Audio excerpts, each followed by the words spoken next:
مفاجأة مدوية وخبر الموسم اللي هيعمل حرقان وشياط عند مشجعي أكبر ألعاب رياضية في مصر.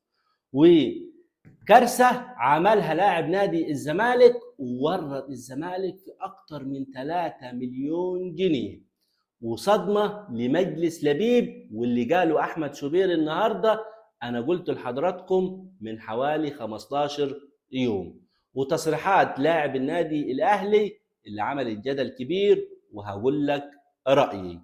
قبل ما ندخل على التفاصيل برحب بحضراتكم جميعا، ورب تكونوا دايما بألف خير وصحة وسعادة. أتمنى من حضراتكم اللايك للفيديو والاشتراك في القناة. وتعالى نبدأ عن خبر الموسم. خبر الموسم ومفاجأة مدوية اللي فعلا هتعمل حالة من الحرقان والشياط كده عند الزملكاوية مشجعي أكبر ألعاب رياضية في مصر. المفاجأة دي كشف عنها الصحفي المميز أحمد جلال. أحمد جلال نزل بوست على صفحته الرسمية بيقول إيه فيه؟ بيقول أحمد جلال ده على فكرة صحفي مميز جدا ورئيس المنظومة الإعلامية لنادي سيراميكا كليوباترا. نزل البوست بيقول فيه: الموضوع خلص، الاهلي في دوري ابطال افريقيا وسيراميكا وزد والمصري في الكونفدراليه.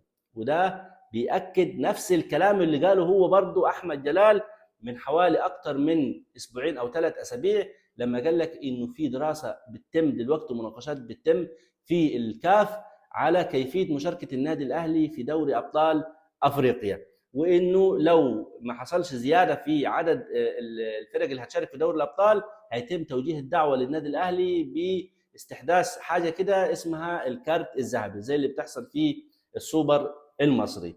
وانا قلت لك انه بعد ما تم اعلان خبر على الموقع الرسمي لاتحاد الكوره انه هاني ابو ريده رئيس اتحاد الكوره المصري طلب رسميا من الاتحاد الافريقي زياده عدد الانديه المشاركه في دوري الابطال والكونفدراليه، طلعت هنا مع حضراتكم وقلت لك انه هاني ابو ريده بالمنصب بتاعه والشخصيه والشعبيه والبرستيج بتاعه زي ما احنا بنقول كده، يعني مش هيطلع يقول لك انه طلب من الاتحاد الافريقي الطلب ده الا لما يكون متاكد انه هيتم الموافقه عليه ويكون عارف انه فعلا في موافقه داخل الاتحاد الافريقي على الموضوع ده. طيب، لغايه اللحظه اللي بكلمك فيها دلوقتي ايه موقف الموقف داخل الاتحاد الافريقي؟ عايز اقول لك انه الموقف داخل الاتحاد الافريقي انه المكتب التنفيذي واعضاء المكتب التنفيذي للاتحاد الافريقي اغلبيته موافق على زياده عدد الانديه لدوري الابطال والكونفدراليه، وطبعا على راسهم متسبي رئيس الكاف، وكمان الشركه الراعيه للاتحاد الافريقي الكاف وعدت المسؤولين في الكاف انه في حاله الموافقه على الزياده دي هيتم زياده المكافآت في دوري الابطال والكونفدراليه، لانه قلت لك برضو في فيديو قبل كده انه اللي بيضغط اكتر على الاتحاد الافريقي هي الشركه الراعيه اللي هي شركه توتال. شركه توتال هي اللي ضغط جامد على الاتحاد الافريقي على زياده عدد الانديه، او بالتحديد اللي هو يهمها فعلا هو تواجد النادي الاهلي في دوري الابطال. طيب، ده الموقف بتاع مشاركه النادي الاهلي وخبر الموسم والمفاجاه الكبيره اللي كشف عنها النهارده احمد جلال. نروح للاعب نادي الزمالك اللي عمل كارثه وورط الزمالك في مبلغ يتجاوز ال3 مليون دولار. من هو ده؟ عدي الدباغ. عدي الدباغ بيقضي اجازته في مصر من حوالي 15 يوم مثلا او 10 ايام تقريبا، 10 ايام يعني يوم 5/7 تقريبا. 5/7 عدي الدباغ اجر عربيه موديل مرسيدس وراح بيها الساحل عشان يقضي اجازته هناك. هو في الساحل العربيه يعني دشملت خالص خالص، عم بقت زي علبه الكنز اللي لما تشربها كده وتيجي تتعصب على كده، اتدشملت خالص. صاحب المعرض اللي اجر منه العربيه دي طالب عدي الدباغ بمبلغ العربيه او ثمن العربيه. ثمن العربيه ده يتجاوز ال3 مليون دولار. عدي الدباغ دفع في وقتها دفع 700 الف جنيه، وفضل الباقي اللي هو تقريبا حوالي 2 مليون و300. وعده انه خلال يومين 3 هيجيب له الفلوس. اليومين 3 بيجوا اسبوع ما جابش الفلوس، رفع شكوى وعمل محضر ضد عدي الدباغ. الموضوع وصل لنادي الزمالك وجون ادوارد، وقعدوا راحوا عملوا قعده مع صاحب المعرض ووعدوه بسداد قيمه المبلغ، وخصوصا العربيه غير مؤمن عليها وثمنها 3 مليون جنيه. وكده نادي الزمالك اتورط بسبب عدي الدباغ في مبلغ يتجاوز 3 مليون جنيه. طيب نروح لصدمه لمجلس حسين لبيب والزمالك، خلاص مفيش صفقات. النهارده الاعلامي المميز احمد شوبير قال خبر انا كنت قلت لحضراتكم بفضل الله من حوالي اسبوعين، انه مفيش صفقات لنادي الزمالك في الانتقالات الصيفيه الحاليه. ليه؟ لانه الزمالك عليه قضيه ايقاف قيد تاديبي، وانه القضيه دي لو في نسبه حتى لو 1% ان هي تشال لازم يكون في جلسه استماع في الاتحاد الدولي الفيفا. الاتحاد الدولي الفيفا اعلن عن الجلسات تحت القضايا اللي هيتم لها جلسات. القضايا دي اعلن عن القضايا اللي هيتم لها جلسات من 1/7 ل 31/8.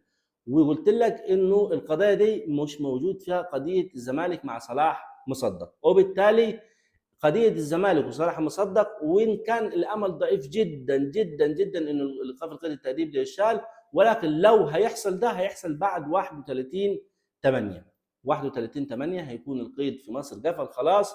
فكده مفيش صفقات لنادي الزمالك في الانتقالات الصيفيه الحاليه. وعاوز اقول لك انه كمان في الانتقالات ليناير مفيش، انه حتى لو تم مناقشه او جلسه استماع في موضوع قضيه صلاح مصدق والطرفين في الجلسه خلاص اقروا على التصالح والموضوع انتهى، برضه ايقاف القيد التاديبي مش بيشال. وده اللي انا قلت لك قبل كده، انه ايقاف القيد التاديبي مش بيشال بنسبه 99% مش بيشال. طيب نروح لتصريحات لاعب النادي الاهلي اللي عملت ضجه كبيره وكل واحد يتكلم عنها، وطلع فيديوهات قديمه كده لابراهيم عبد الجواد يتكلم فيها بخصوص الموضوع ده. يعني لاعب النادي الاهلي ده هو مروان عطيه. مروان عطيه كان موجود مع ابراهيم فايق واتكلم انه اللاعب الكوره الناس فاكره ان هو مرفه وملايين وبتاع، وانه في معاناه وفي ضغوطات، وانه مثلا في بطوله كاس العالم الاخيره فضل حوالي 40 يوم او اكثر او اقل بعيد عن عيلته واولاده ومراته والكلام ده كله، وانه بنته لما رجع فضلت في حضنه اكثر من 10 دقائق مش راضيه تسيبه وبتاع ده كله. فالناس تتكلم قال لك هو فين الضغوطات اللي بيتعرض لها لاعب الكوره، وجابوا فيديوهات ابراهيم عبد الجواد لما يتكلم قال لك الضغوطات دي اللي هو بيبقى شغال باليوميه يعني، وبيبقى طالع الفجريه وبيرجع اخر النهار، وبيبقى عارف مش عارف ان كان هيرجع بفلوس ولا لا، ومش عارف يدفع ايجار الشقه والاكل والشرب. انا بصراحه اولا هقول لك انه مروان عطيه على الفطره، يعني من نوعيه قفشه، نوعيه قفشه كده. فهو بيتكلم على الله خالص، يعني على الفطره خالص، وبيتكلم على طبيعته خالص يعني، وطيب جدا مروان عطيه يعني. ولكن لو انت هتتكلم عن او ترد على كلامه بالتفصيل، يعني انا اتفق مع الناس اللي بتتكلم انه المضغوط ده اللي شغال بيوميا، اللي بيطلع الصبح بيدور على شغل وما يعرفش انه كان اخر النهار هيرجع بفلوس ولا لا. المضغوط ده اللي مش لاقي يعالج ابنه ولا بنته. المضغوط ده اللي مش عارف يدفع ايجار السكن اللي هو ساكن فيه. المضغوط ده اللي هو مش عارف يدفع الميه ولا الكهرباء ولا الغاز. لكن ما تكلمنيش عن ضغوطات للاعب الكوره. لاعب الكوره ما فيش ضغوطات عليه، ملايين بياخدها، ويعني في الاخر هو بيلعب كوره وشهره واعلانات وفلوس ولقاءات تلفزيونيه ولقاءات صحفيه وملايين في نهايه الموسم. يعني نبتدي الموسم لغايه نهايته هنلقوا بيدخل ملايين. فما تكلمنيش على ضغوطات للاعب الكوره. حتى شيكابالا امبارح مع ابراهيم فايق قال لك ما فيش ضغوطات للاعب الكوره، احنا لما نكون لعيب كوره ونتكلم عن ضغوطات ده احنا ده كذب، احنا بنكذبوه على الناس، ما فيش حاجه اسمها ضغوطات على لاعب الكوره. انا اتفق مع الناس اللي ردت وكانت قالت الراي ده يعني. خلصت حلقتنا النهارده، ان شاء الله بكره اشوفكم على الف خير باذن الله. وان شاء الله باذن الله كمان يعني كمان خلال دقائق هيبتدي مباراه الارجنتين وانجلترا، وان شاء الله باذن الله انجلترا تعملها وتكسب الارجنتين، لان مع بالرغم اني كنت احب ميسي جدا ولكن بصراحه كرهته وبقيت اشمئز كده من رؤيه ميسي. يعني ان شاء الله يكون النهائي اسبانيا وانجلترا، وان شاء الله اسبانيا تكون بطله العالم، بالرغم ان انا بحب توماس توخل جدا جدا وبتمنى له النجاح جدا مع انجلترا. ان شاء الله ان شاء الله باذن الله اشوفكم بكره على الف خير. وفي النهايه اللايك للفيديو والاشتراك في القناه. سلام.